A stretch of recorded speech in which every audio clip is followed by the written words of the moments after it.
사실 저는 강아지한테 간식 주는 거를 좋아합니다. 그 초롱초롱하게 갈구하는 그 눈빛, 안 줄 수가 없거든요. 근데 2023년에 이 뉴스가 저는 좀 충격적이었는데요. 광주광역시 보건환경연구원에서 시중에 유통되는 반려동물 간식과 사료 130개를 수거해서 정밀검사를 진행했는데 수제 간식 전문점에서 수거한 제품 20개 중에 무려 절반 가까운 9개 제품에서 세균 문제가 적발되었다고 발표했죠. 이게 왜 충격적이었냐면 저도 공장에서 대량으로 찍어내는 그 시판 간식보다 비싸도 방부제 없는 수제 간식이 우리 아이들 몸에 훨씬 더 건강할 거라는 생각을 했었거든요. 그래서 도대체 어떤 간식을 어떻게 줘야 안전할까 공부하다 보니까 애초에 절대 간식을 먹이면 안 되는 반려견들이 따로 있더라고요. 만약 우리 아이가 이런 케이스에 해당한다면 이런 친구들은 정말 사료만 주는 것이 안전하니까 오늘 영상 꼭 챙겨보시기 바랍니다. 우리가 먹이는 간식 생각보다 위험할 수 있어요. 수제 간식이나 건조 간식은 제조나 보관 과정에서 오염되기 쉽기 때문인데요. 실제로 아까 말씀드렸던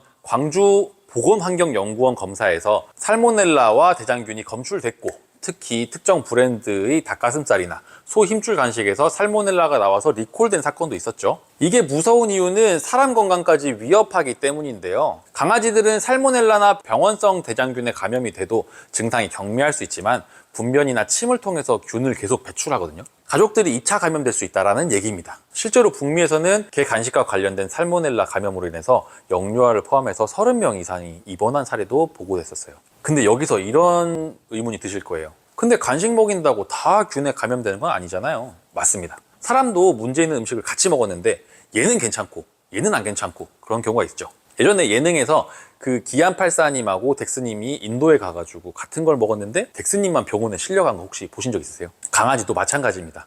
면역력과 장내 환경이 다 다르기 때문에 어떤 친구는 괜찮고 어떤 친구는 안 괜찮을 수도 있어요. 근데 만약에 우리 아이가 다음과 같은 8가지 중에 하나라도 해당된다면 이럴 때는 간식을 절대 줘서는 안 돼요. 첫 번째는 비만, 당뇨, 고지혈증 이런 질병이 있는 친구들은 간식이 대부분 칼로리와 당, 지방 덩어리라서 조금만 먹어도 하루에 필요한 칼로리를 훌쩍 넘길 수 있어요. 그 두 번째는 췌장염, 췌장 질환을 겪었던 친구들, 이런 질환이 있었던 친구들은 기름진 간식, 육포, 치즈는 이게 재발할 수 있기 때문에 사실상 금기, 먹이시면 안 돼요. 세 번째는 만성 설사나 장염, 이걸 달고 사는 친구들이 있어요. 이렇게 장이 예민한 친구들은 그 다양한 간식이 계속 장 점막을 자극하기 때문에 이 증상을 악화시키기도 합니다. 네 번째는 심한 알러지, 그리고 식이에 예민한 친구들, 그리고 아토피, 이런 친구들은 간식 하나에 여러 가지 단백질이랑 첨가물이 섞여 있기 때문에 도대체 뭐가 알러지를 발생시켰는지 이런 게 파악도 다 불가능할 수 있어요. 그래서 안 먹이시는 게 좋고, 다섯 번째는 신장, 그리고 심장, 여기에 질환이 있는 친구들은 보통 간식이 나트륨이랑 인 단백질 관리가 전혀 안 되기 때문에 식이 처방을 하는 경우에는 이게 한 번에 무너질 수가 있어요. 그리고 여섯 번째, 치아나 턱관절. 치아나 턱관절이 약한 친구들 있죠. 이런 친구들은 딱딱한 뭐 객검, 뼈 이런 간식들이 그 치아 파절, 그냥 치아가 부러지는 거죠. 그렇거나 턱 관절을, 턱 통증을 계속 유발할 수가 있어요.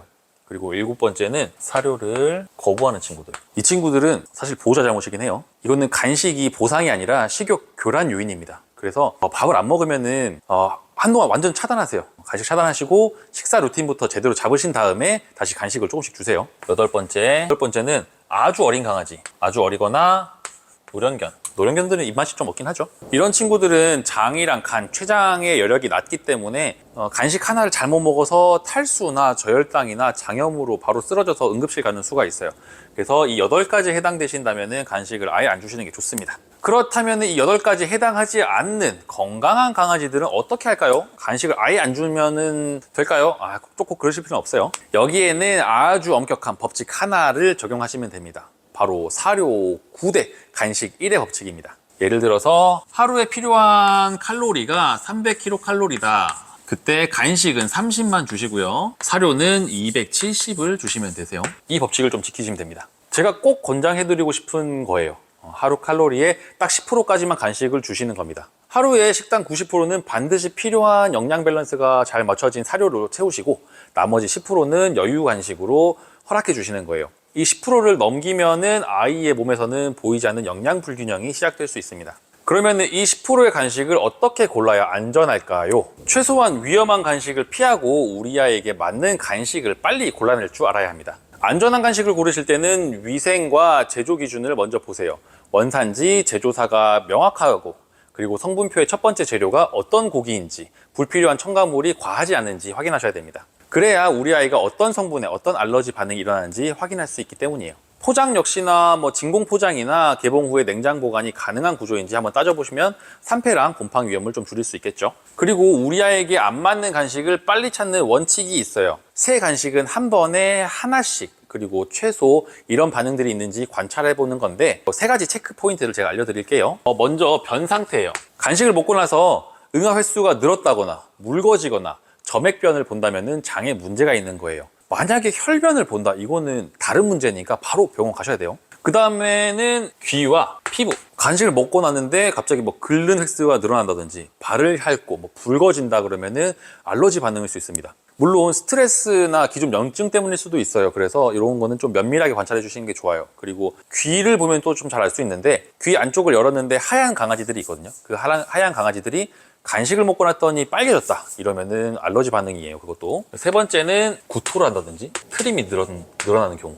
이렇게 식욕이 저하되는지 한번 확인해 보시면 되겠습니다. 이런 변화가 3일 안에 계속 반복되면은 해당 간식의 그 성분은 안 좋은 거예요, 그 강아지한테. 그래서 바로 블랙리스트에 올리시면 되고, 실제로 닭 간식만 먹으면 귀가 빨개지던 아이가 연어로 바꾸니까 증상이 사라지거나, 아니면 수제 간식을 먹고 밤새 설사했는데 간식을 끊고 났더니 회복한 사례들이 많이 있어요. 그런데 이렇게 식재료에 신경을 쓰다 보면 한 가지 질문이 따라오죠. 저는 가끔씩 닭고기나 소고기를 삶아서 주는데 그런 거 안 되나요? 자연식 먹이신 분들 많죠. 결론부터 말씀드리면 하루 식단의 기본은 간식이나 자연식이 아니라 영양이 철저하게 설계된 사료여야 합니다. 시중에 완전 균형 사료는 AAFCO 같은 까다로운 기준에 맞춰서 필수 영양소를 딱 적당하게 맞춰 넣은 완전식이에요. 반면에 보호자님께서 개인의 감으로 만든 자연식은 레시피를 완벽하게 설계해서 매일매일 주시는 게 아닌 이상 95% 정도는 영양 불균형이 나타난다는 연구 결과가 있어요.